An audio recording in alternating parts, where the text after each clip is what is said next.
In 1994, South Africa, as it was born as a new nation, made a social pact, if you will, the idea of rainbowism and that we will share the wealth of this country. Well, now the time has come for the sharing to happen. And as the rubber hits the tar, one can only wonder how we are going to resolve this divisive land question. I went to Nic Wolpe, who is the CEO of the Liliesleaf Trust, a national heritage site that was once a converging point for different ideas that ultimately led to the liberation of South Africa. Let's take it from the broader global context. You and I'm so-so with my history, but you are an aficionado.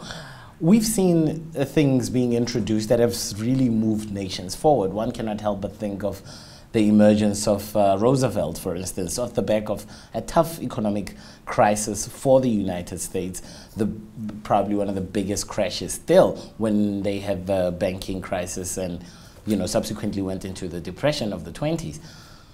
Is there an avenue for that in South Africa? How does that deal work out? And I want you to tell me, off the back of some deals that have been made, essentially, South Africa is a deal.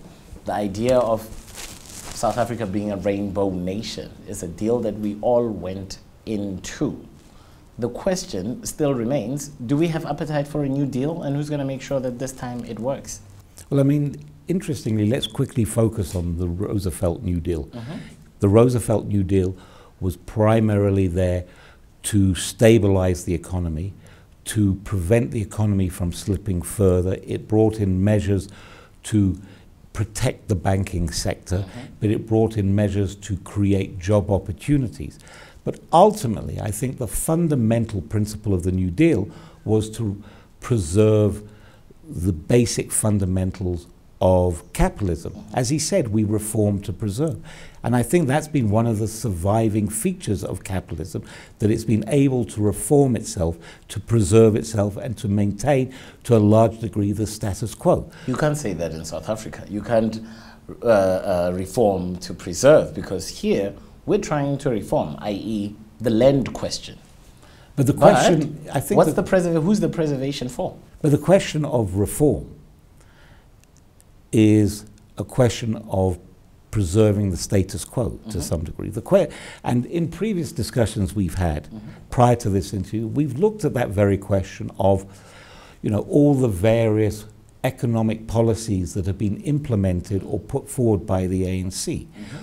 And why have they not succeeded? Why have they not, on the one hand, created the economic growth that is so desperately required to bring huge swathes of the population out of unemployment and poverty?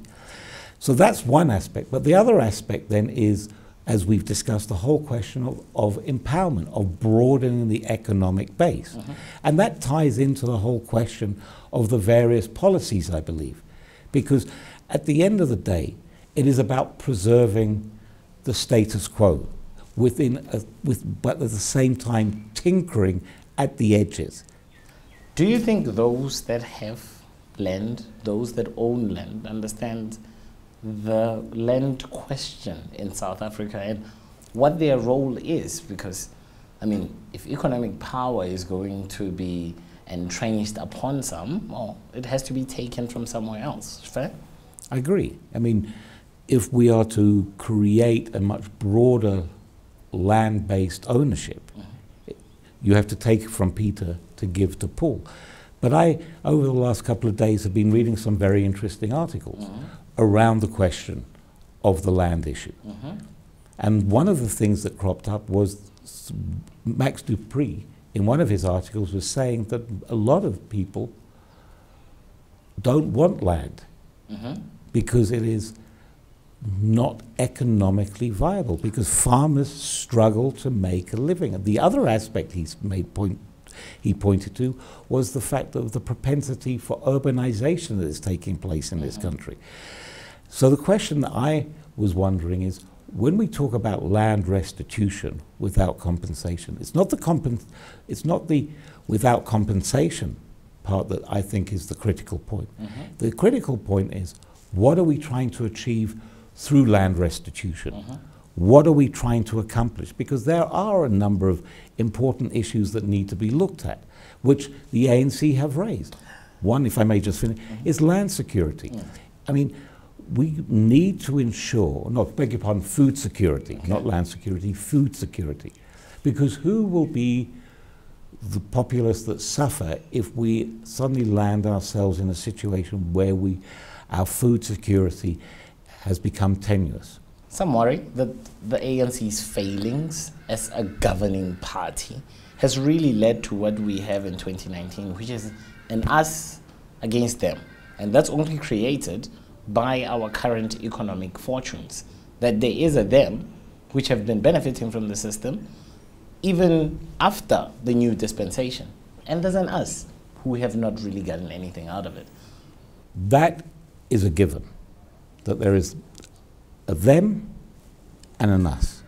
And the disparity between the them and an us from an economic wealth perspective, we all acknowledge, has grown.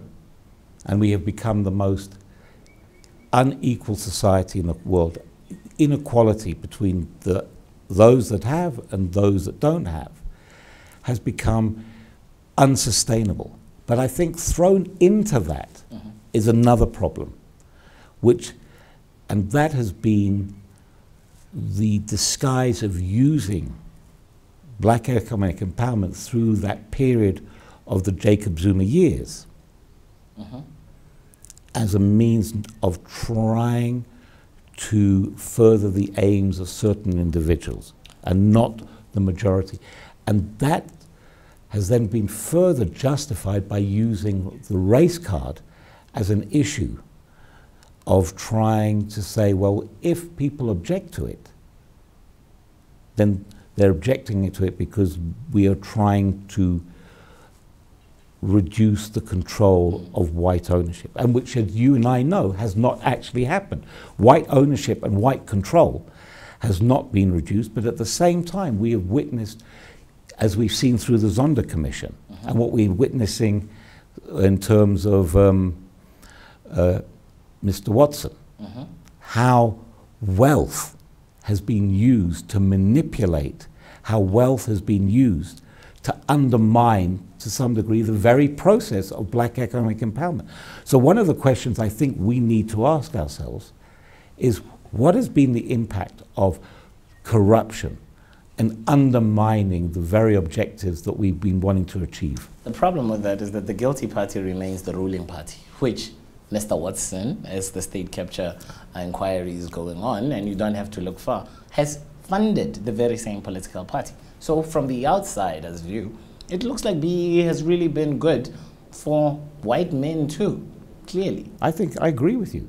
It's quite clear that BEE has enhanced. I mean, look at Malaysia, for example. While they were trying to create broadened economic opportunities, the Chinese cemented their positions simultaneously. And maybe we need to look at that question. How is it that through creating economic empowerment, a grouping that was already entrenched economically were able to further entrench themselves and further solidify their economic position? So the question that needs to be asked is, maybe there is a double-edged sword to black economic empowerment which we have not yet adequately addressed or necessarily understand, and not necessarily understand the ramifications of that very process. We are now at Liliesleaf, which was once a gathering for all kinds of apartheid resistance elements, some socialist, some communist. This was once a melting pot of ideas of the people who really risked their lives for our country. We are far from where we wanted to be.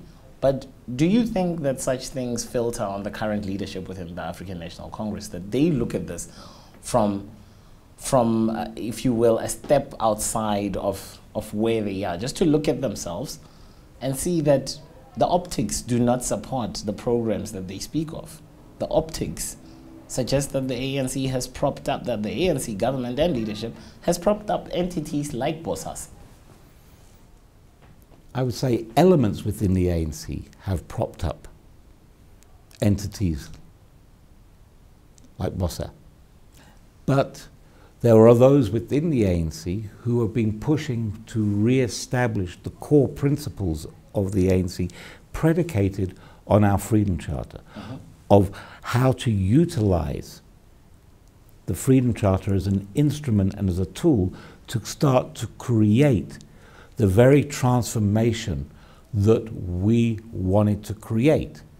Like, for example, where it says the minerals and the resources should be owned by the people. You know, that is not necessarily a communist or socialist statement, because it can take a number of different guises. But it requires me to trust government, and I personally it requires have a hard time. It doesn't just require government, it requires the private sector coming to the party as well. We cannot solely put the responsibility and emphasis and the blame on government. We need to look to the private sector, as the Zonda Commission has highlighted, because I think you will agree, it takes two to tango. You know, I can offer you a bribe and you can say no. You can offer me a bribe and I say no. The fact of the matter is that in order for it to be effective, both parties must be willing. There must be a willing recipient and a willing payer, a giver. If there's no, if that's not, then there won't be any corruption. There won't be any corruption. So we can't just solely put the blame on the ANC and on the government. Yes, we have made mistakes and we are trying to self-correct. We as the ANC recognize that and acknowledge it. Cyril Ramaphosa has made many statements to that effect, that we can no longer tolerate corruption, nepotism. Well, thank you very much for being with us on this edition of Political Capital. We'll be back on your screen and hopefully going up the border to speak about what's currently happening to our other neighbors, Botswana. Until then, take it easy.